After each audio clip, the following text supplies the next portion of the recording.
आप देख रहे हैं इंडिया टाउन न्यूज, भारत की बात। नमस्कार, स्वागत है आपका हमारे खास बुलेटिन खबरें राजनांदगांव में और मैं हूं आपके साथ सुरभि शुक्ला। बुलेटिन में जाने से पहले आइए नजर डालते हैं आज की हेडलाइंस पर। 6 करोड़ 39 लाख की सड़क 2 साल में जर्जर, खैरागढ़ कवर्धा मार्ग गड्ढों में तब्दील, निर्माण गुणवत्ता पर उठे गंभीर सवाल, मरम्मत के नाम पर सिर्फ खानापूर्ति। जल संसाधन विभाग में घोटाले के आरोप, रिटायर्ड कर्मचारी की मुख्यमंत्री से शिकायत, 7 अधिकारियों कर्मचारियों पर गंभीर आरोप, घोटाला या साजिश, जांच पर टिकी नजर। पंचमी पर डोंगरगढ़ पहुंचे अमित जोगी, मां बमलेश्वरी देवी के किए दर्शन, कार्यकर्ताओं ने किया भव्य स्वागत, अभी मामले में सरकार को। आस्था की अनोखी मिसाल, हर मुश्किल पर भारी आस्था, घुटनों पर चली भक्ति, मुराद पूरी होने पर वचन किया पूरा।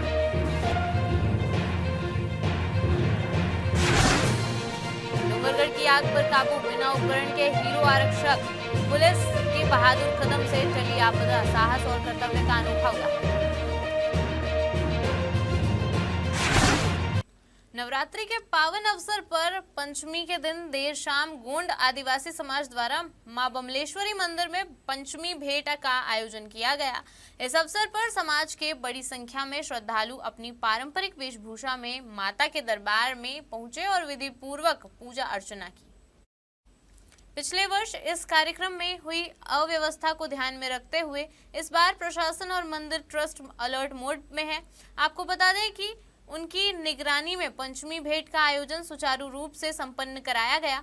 हालांकि इस बार राज परिवार के किसी सदस्य की उपस्थिति नहीं रही, लेकिन उनकी तरफ से भेजी गई पुस्तैनी तलवार माता को भेंट स्वरूप चढ़ाई गई।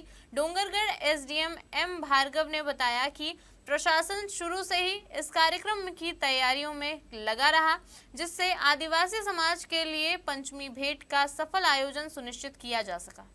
आज जो है गौड़ समाज के द्वारा शासन प्रशासन के सहयोग से और हमारे ट्रस्ट के द्वारा भी हमको हमारे समाज को काफ़ी सहयोग दिया गया और साथ ही साथ आज की जो पंचमी भेंट है वो बहुत ही बढ़िया रूप से पूरे गौड़ समाज के साथ साथ पूरे डोंगरगढ़ वासियों के साथ आज अच्छा संपन्न हुआ है। मैं गौड़ समाज की ओर से आप सबको बहुत बहुत धन्यवाद देता हूँ और हमेशा यही अपेक्षा करता हूं कि भविष्य में भी हमको हमारे समाज को आप सबके लोग के साथ सहयोग मिलता रहे।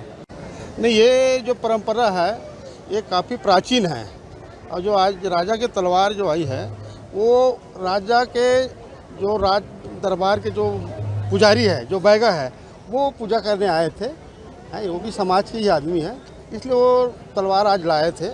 और ये जो परंपरा है पंचमी भेंट वाला, ये सदियों पुराना है और हर साल अपन लोग दोनों नवरात्रा में पंचमी भेंट करते हैं, परंतु चैत्र नवरात्रा में अपन सीमित लोग आग करते थे।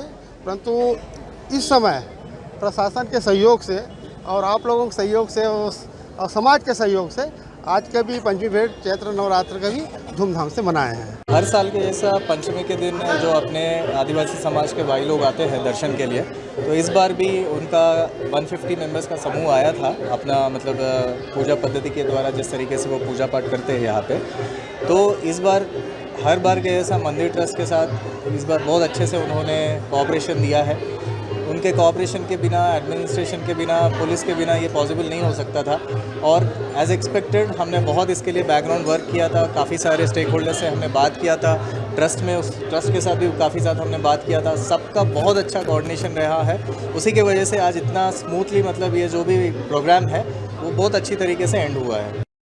खैरागढ़ कवर्धा मार्ग की बदहाल स्थिति को लेकर लोगों का आक्रोश अब खुलकर सामने आने लगा है। आपको बता दें कि करोड़ों रुपए की लागत से बनी यह सड़क महज 2 साल के भीतर ही जगह जगह गड्ढों में तब्दील हो गई है, जिससे निर्माण कार्य की गुणवत्ता पर गंभीर सवाल खड़े हो रहे हैं। दरअसल दिसंबर 2020 में 6 करोड़ 39 लाख रुपए की लागत से स्वीकृत इस 16 किलोमीटर लंबी सड़क के निर्माण में भारी अनियमितताओं के आरोप लग रहे हैं। विभागीय जानकारी के मुताबिक ठेकेदार को अब तक लगभग 4 करोड़ 39 लाख रुपए का भुगतान किया जा चुका है, लेकिन सड़क की हालत यह है कि राहगीरों को रोजाना परेशानियों का सामना करना पड़ रहा है। शहर कांग्रेस कमेटी अध्यक्ष डॉक्टर अरुण भारद्वाज ने लोक निर्माण विभाग पर गंभीर आरोप लगाते हुए कहा है कि सड़क की परफॉर्मेंस गारंटी अवधि 2029 तक है। इसके बावजूद विभाग स्थायी मरम्मत के बजाय केवल औपचारिकता निभा रहा है। सूत्रों के अनुसार दुर्ग मुख्य अभियंता द्वारा कार्यपालन अभियंता को फटकार लगाने और स्पष्टीकरण मांगने के बावजूद जमीनी हालात में कोई सुधार नहीं हुआ है। इससे विभागीय कार्यप्रणाली पर भी सवाल उठ रहे हैं। अभी हम राजमार्ग में खड़े हैं, क्रमांक 5 में, खैरागढ़ से भूला टोला। इस रोड का कार्य 2022 में किया गया था। नियम अनुसार इसके लिए जो राशि जमा की जाती है, पीजी की राशि, उस राशि का उपयोग 5 साल के अंतराल में रोड की मरम्मत के लिए, रिनोवेशन के लिए किया जाता है। लेकिन अभी हम देखेंगे रोड की स्थिति इतनी ख़राब है, जगह जगह गड्ढा, लोग को आने जाने में बहुत दिक्कत हो रही है। लोग एक्सीडेंट, घटनाएं घट रही है, एक्सीडेंट हो रहे हैं। और आज आप देखेंगे यहाँ तो ये पेच वर्क कराया जा रहा है, जबकि यहाँ पे रिन्यूअल का काम होना था। साथ में इंजीनियर और सब इंजीनियर दोनों लोग खड़े हैं यहाँ पे, और उनके सामने ही इतना घटिया काम हो रहा है। देखेंगे किस तरह से घटिया सामग्री का उपयोग किया जा रहा है। इस तरह से सरकार के पैसों का दुरुपयोग किया जा रहा है। और ये जो रिन्यूअल का काम नहीं हो रहा है, इस राशि का पैसे का इंजीनियर और ठेकेदार ये दोनों मिलकर बंदरवाट करेंगे। मैं इसकी शिकायत ऊपर मंत्री लेवल तक किया हूँ, कलेक्टर साहब को किया हूँ और दुर्ग संभाग के अधिकारियों को किया हूँ। जल संसाधन विभाग में कथित 500 करोड़ रुपए के भ्रष्टाचार और रिश्वतखोरी के आरोपों ने प्रशासनिक हलकों में हलचल मचा दी है। आपको बता दें कि विभाग के सेवानिवृत्त सहायक वर्ग 3 कर्मचारी शिवशंकर उपाध्याय ने मुख्यमंत्री को लिखित शिकायत सौंपकर कार्यपालन अभियंता बीके मरकाम सहित 7 अधिकारियों और कर्मचारियों पर गंभीर आरोप लगाए हैं। उपाध्याय ने अपने आरोपों में दावा किया है कि विभाग में विकास कार्यों के नाम पर करीब 500 करोड़ रुपए की अनियमितताएं हुई है। साथ ही उन्होंने यह भी आरोप लगाया है कि उनकी ग्रेच्युटी राशि जारी करने के बदले 55,000 रुपए की रिश्वत मांगी गई थी। मामला सामने आते ही विभाग ने इन आरोपों को सिरे से खारिज करते हुए पलटवार किया है। कार्यपालन अभियंता बीके मरकाम ने दस्तावेजों के आधार पर स्पष्ट किया है कि उपाध्याय की ग्रेच्युटी का भुगतान 7 सितंबर 2021 को ही कर दिया गया था, जिससे रिश्वत मांगने का आरोप निराधार प्रतीत होता है। इधर मामले की गंभीरता को देखते हुए शासन ने उच्च स्तरीय जांच के आदेश जारी कर दिए हैं। अब यह जांच ही तय करेगी कि मामला वास्तव में बड़े पैमाने का घोटाला है या फिर आरोपों के पीछे कोई अन्य मंशा छिपी हुई है। आरोप लगाए हैं, सब निराधार है। वास्तविकता यह है, शिव कुमार उपाध्याय जी 2020 में यहाँ से शासकीय सेवा से सेवानिवृत्त हो गए हैं। तत्पश्चात उसका ग्रेजुएटी क्लेम वगैरह समस्त क्लेम दिनांक 7/9/2021 तक भुगतान कर दिया है, अर्थात किसी तरह के पेंडिंग नहीं है। और ये जो आरोप लगाया गया है वो सब निराधार है। जैसे कि इसने लगाया है कि शासकीय कर्मचारियों द्वारा, जिनका कर्मचारी अधिकारियों का नाम जो उसमें दर्शित किया गया है, वो उनका पर्टिकुलर उनके ऊपर आरोप लगाया है, वो निराधार है, गलत है वो। अंतर्राष्ट्रीय एस्ट्रोटर्फ हॉकी स्टेडियम में आयोजित अस्मिता वेस्ट जोन हॉकी लीग के फाइनल में हॉकी मध्य प्रदेश ने मेजबान छत्तीसगढ़ को 5-1 से हराकर स्वर्ण पदक अपने नाम किया। मेजबान टीम छत्तीसगढ़ को रजत पदक मिला, जबकि तीसरे स्थान पर हॉकी महाराष्ट्र रही। फाइनल मैच रोमांचक रहा। शुरुआती बढ़त मेजबान छत्तीसगढ़ की मनप्रीत कौर ने 18वें मिनट में गोल करके बनाई, लेकिन मध्य प्रदेश की शालिनी सिंह ने 23वें मिनट में बराबरी कर दी। पुरस्कार वितरण समारोह में मुख्य अतिथि भारती गवाते थी। अन्य विशिष्ट अतिथियों में पार्षद अमृता मोहन सिन्हा और अंतर्राष्ट्रीय खिलाड़ी मृणाल चौबे शामिल रही। आपको बता दें कि इस मौके पर छत्तीसगढ़ हॉकी अध्यक्ष ने कहा कि प्रतियोगिता का उद्देश्य महिला हॉकी को बढ़ावा देना और प्रदेश के युवा खिलाड़ियों को राष्ट्रीय स्तर पर प्रदर्शन का मंच प्रदान करना है। आपको बता दें कि प्रतियोगिता में महाराष्ट्र, मध्य प्रदेश, राजस्थान और छत्तीसगढ़ की 4 राष्ट्रीय स्तर की टीमों ने भाग लिया।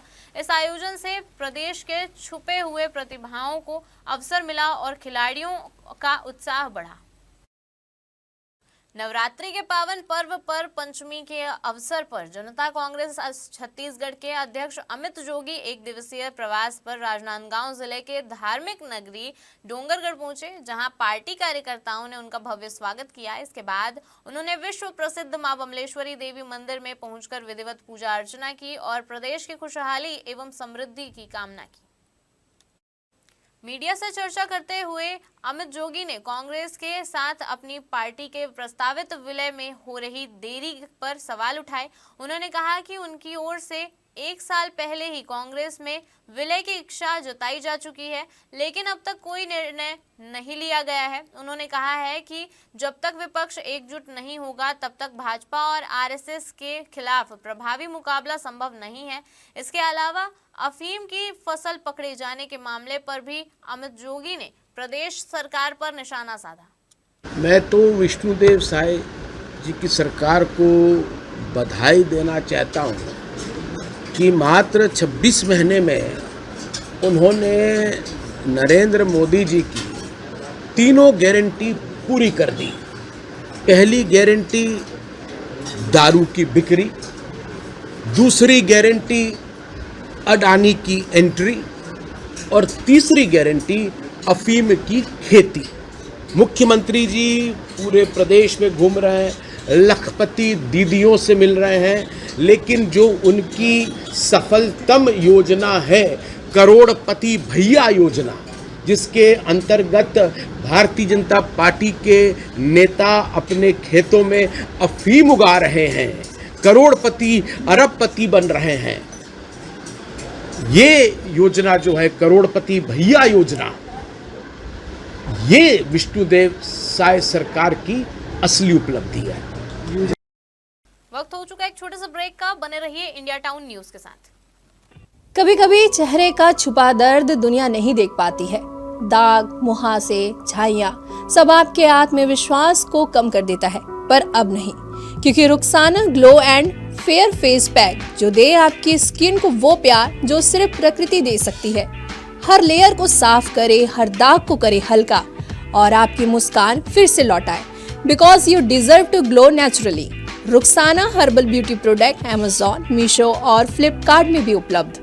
राजनांदगांव जिले से बड़ी और सराहनीय खबर सामने आई है, जहां डोंगरगढ़ की पहाड़ियों में अचानक लगी भीषण आग ने मीना बाजार की दिशा में बढ़ते हुए आसपास के इलाके में खतरा पैदा कर दिया। तेज हवा और सूखे जंगल ने आग को एक विकराल रूप दे दिया था, लेकिन इसी आपदा के बीच राजनांदगांव पुलिस के 2 जांबाज आरक्षक ने बिना किसी विशेष अग्निशमन संसाधन के केवल अपनी सूझबूझ और साहस के दम पर इस आग को फैलने से रोक दिया। दोनों आरक्षकों ने बिना किसी विशेष अग्निशमन उपकरण के मौके पर पहुंचकर तत्काल स्थिति को संभाला और आग को मीना बाजार की ओर बढ़ने से रोकने में सफलता प्राप्त की। उनके इस समय रहते उठाए गए कदम के कारण बड़ी दुर्घटना टल गई और आम जनता को भारी नुकसान से बचाया जा सका। राजनांदगांव पुलिस के इन दोनों आरक्षकों का साहसिक कार्य न केवल प्रशंसनीय है, बल्कि समाज के लिए प्रेरणा का स्रोत भी है। यह घटना एक बार फिर साबित करती है कि हमारे सुरक्षा बल हर परिस्थिति में जनता की सुरक्षा के लिए तत्पर है। चैत्र नवरात्रि के पावन अवसर पर राजनांदगांव रेलवे स्टेशन में श्रद्धालुओं की भारी भीड़ देखने को मिली। बड़ी संख्या में भक्त लोकल ट्रेन के माध्यम से डोंगरगढ़ स्थित मां बमलेश्वरी के दर्शन के लिए रवाना हो रहे हैं। इसी दौरान रेल सुरक्षा बल यानी कि आरपीएफ द्वारा सराहनीय पहल करते हुए यात्रियों की सेवा की गई। मंडल सुरक्षा आयुक्त दीपचंद्र आर्य के निर्देशन में आरपीएफ प्रभारी इंस्पेक्टर तरुणा साहू एवं उनकी टीम ने स्टेशन पर विशेष व्यवस्था की। दरअसल भीषण गर्मी को ध्यान में रखते हुए बच्चों, महिलाओं और बुजुर्गों को प्राथमिकता देते हुए पानी और शरबत का वितरण किया गया। इस सेवा कार्य से यात्रियों को काफी राहत मिली और उन्होंने आरपीएफ टीम के प्रति आभार व्यक्त किया। कार्यक्रम के अंत में सभी यात्रियों को नवरात्रि की हार्दिक शुभकामनाएं और बधाई दी गई। श्रद्धालुओं ने भी मां बमलेश्वरी के जयकारों के साथ अपने यात्रा अनुभव को और अधिक श्रद्धामय बना दिया। आपको बता दें कि यह पहल न केवल सुरक्षा बल की जिम्मेदारी को दर्शाती है, बल्कि समाज सेवा के प्रति उनकी संवेदनशीलता का भी उदाहरण प्रस्तुत करती है। जिला मुख्य चिकित्सा एवं स्वास्थ्य अधिकारी यानी सीएमएचओ कार्यालय में 1 दिवसीय जिला स्तरीय कार्यशाला का आयोजन किया गया, जिसका मुख्य उद्देश्य सड़क दुर्घटनाओं में होने वाली जनहानि को रोकने के साथ दुर्घटनाग्रस्तों को तत्काल चिकित्सा सहायता सुनिश्चित करना था। कार्यशाला भारत सरकार की पीएम राहत योजना के प्रभावी क्रियान्वयन पर केंद्रित रही, जिसमें चिकित्सा विशेषज्ञों, शासकीय और निजी चिकित्सालयों के व्यवस्थापकों ने योजनाओं की विस्तृत जानकारी साझा की। कार्यशाला में बताया गया कि पीएम राहत योजना के तहत सड़क दुर्घटना के पीड़ित को कोई अग्रिम भुगतान किए बिना तुरंत कैशलेस इलाज प्रदान किया जाएगा। योजना के अंतर्गत प्रति व्यक्ति अधिकतम 1,50,000 रुपए तक का निःशुल्क उपचार और अस्पताल में भर्ती होने पर अधिकतम 7 दिनों तक कैशलेस सेवा उपलब्ध रहेगी। यह सुविधा जिले के 34 पंजीकृत शासकीय और 37 निजी चिकित्सालयों में उपलब्ध कराई जाएगी, जिससे दुर्घटना पीड़ितों को व्यापक कवरेज मिल सके और तत्काल उपचार में कोई रुकावट न हो। नवरात्रि पर्व के पावन अवसर पर राजनांदगांव के बागेश्वर धाम समिति द्वारा विशेष पूजा अर्चना का आयोजन किया गया। इस दौरान माता रानी की विधि विधान से पूजा कर क्षेत्र की सुख समृद्धि और शांति की कामना की गई। आपको बता दें कि समिति द्वारा कई वर्षों से पदयात्रियों की सेवा की परंपरा निभाई जा रही है। हर साल समिति की ओर से पंडाल लगाया जाता है, जहां दूर दूर से आने वाले श्रद्धालु और पदयात्री विश्राम करते हैं और प्रसाद ग्रहण करते हैं। इस सेवा भावना को लेकर समिति क्षेत्र में विशेष पहचान बना चुकी है।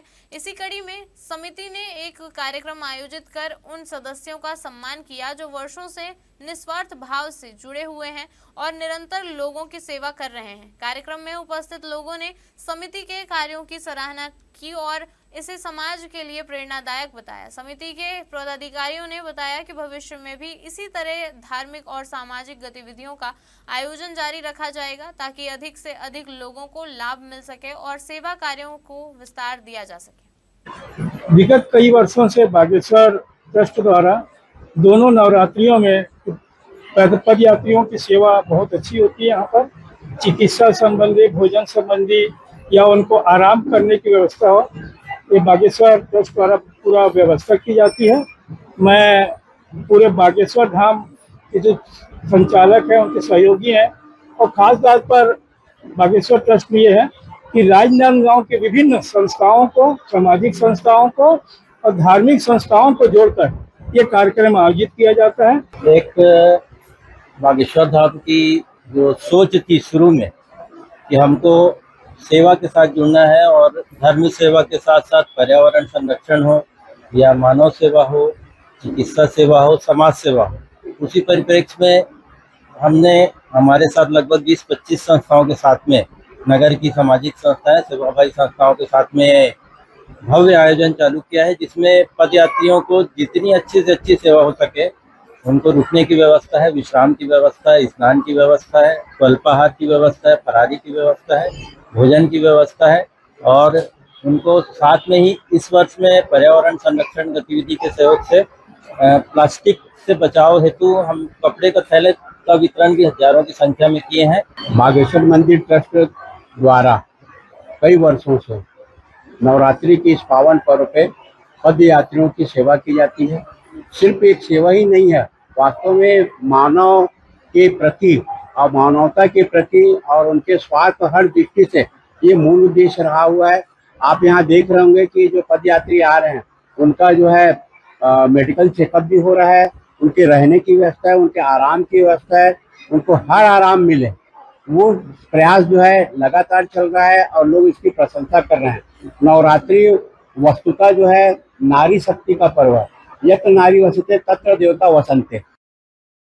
कहते हैं जब आस्था सच्ची हो तो भगवान भी रास्ते बदल देते हैं। छत्तीसगढ़ के राजनांदगांव से सामने आई ये तस्वीर सिर्फ एक खबर नहीं बल्कि विश्वास की मिसाल है, जहां एक महिला ने अपनी मुराद पूरी होने पर कई किलोमीटर तक घुटनों के बल चलकर मां माता कालिका के दरबार में हाजिरी लगाई। ये तस्वीरें उस अटूट विश्वास की है जहां दर्द भी छोटा पड़ जाता है और आस्था जीत जाती है। बताया जा रहा है कि महिला भक्त ने कठिन समय में मां कालिका से अपनी समस्या दूर करने की प्रार्थना की थी और साथ ही एक संकल्प भी लिया था। जैसे ही मनोकामना पूरी हुई, भक्त ने बिना देर किए अपना विचार निभाया और घुटनों के बल लंबा रास्ता तय करते हुए मंदिर तक पहुंची। यहाँ के लोगों का कहना है कि मां कालिका के दरबार में सच्चे मन से मांगी गई हर मुराद पूरी होती है। यही अटूट विश्वास लोगों को ऐसे कठिन संकल्प लेने की ताकत देता है। ये कहानी सिर्फ एक भक्त की नहीं बल्कि उस विश्वास की है जो दर्द से बड़ा है, दूरी से लंबा है और हर मुश्किल पर भारी है। चैत्र नवरात्रि चल रहा है और चैत्र नवरात्रि पर आस्था के प्रति विश्वास का एक साक्षात सबूत यहाँ पर देखने को मिला है। नमस्कार, मैं हूं सौरभ ताम्रकार और आप देखना शुरू कर चुके हैं इंडिया टाउन न्यूज भारत की बात। आपको बता दें कि राजनांदगांव के कैलाश नगर में स्थित एक महिला का मकान है जो कि किसी प्रशासनिक कारणों की वजह से विवादों की स्थिति पर घिरा हुआ था।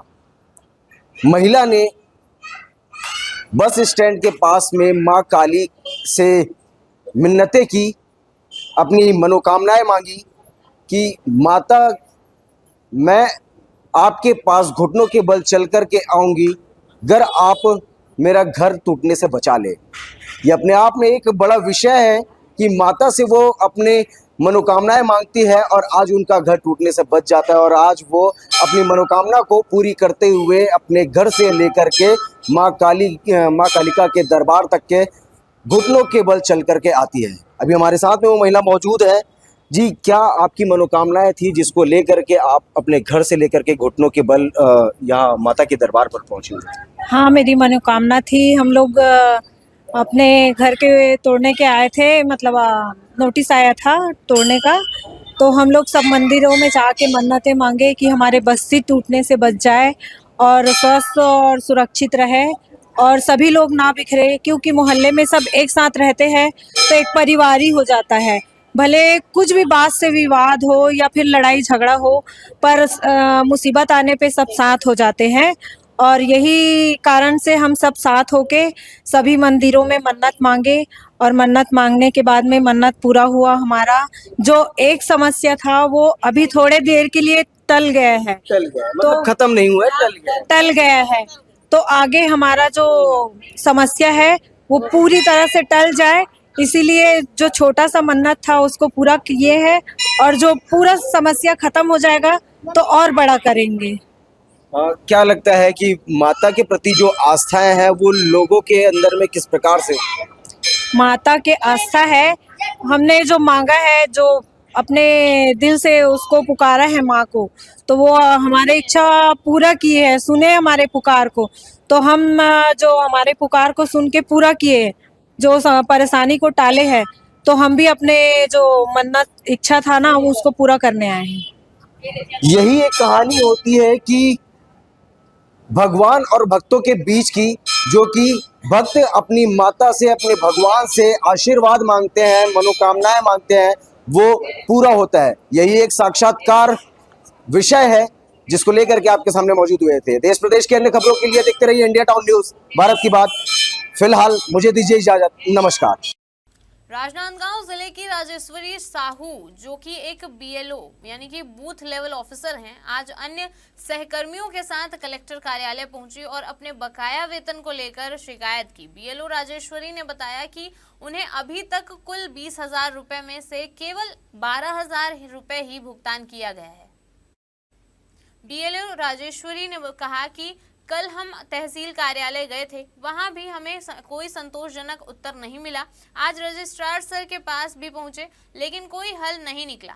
हमें आदेश के अनुसार 20,000 रुपए मिलना था, लेकिन केवल 12,000 रुपए ही अब तक मिला है।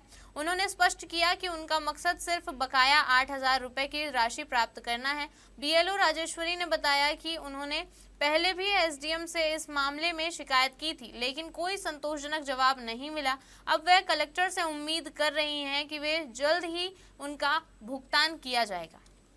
हमें अभी पैसा मिला है 12,000 रुपये ही मिले हैं बीएलओ का। नेट चार्ज 2,000 और मिलना था, वो भी नहीं मिला है। 6,000 SIR का मिलना था, वो भी नहीं मिला है, जबकि वो भी मिलना था हमको।